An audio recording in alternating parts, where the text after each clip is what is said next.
Hey everyone, welcome back to my channel. Today's topic for discussion is how we can expand our business from single place.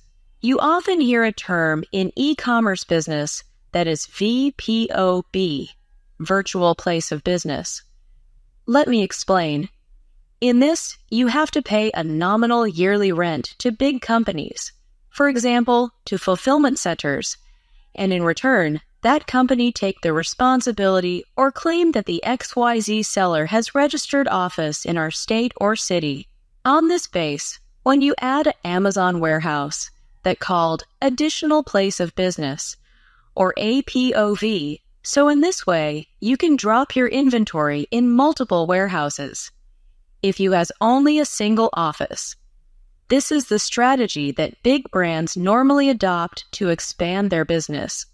These are the benefits of doing so: fastest delivery, low shipping fee, chances of positive feedback due to fastest shipping, growing organic orders. How to register APOB? You can add APOB after VPOB by following these steps. Open your Seller Central, then go in Settings, then click on Account Info, then go in Manage. Here you will find option named Fulfillment by Amazon. Under this option, you will see a link that is, click here to add fulfillment centers to your account. Just clicked it. A new interface will open here. You will see all the warehouse. Select the location from available locations. Whatever you want to go with, then click on Continue Registration.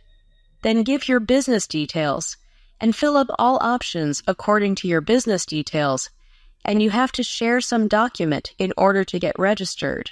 Note: if you do not have enough info about any option during filling up your business details, then please contact with VPOB company.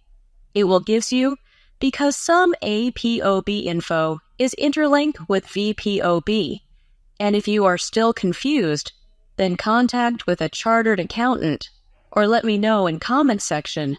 If you find it informative, then share it with others. Thank you for your time.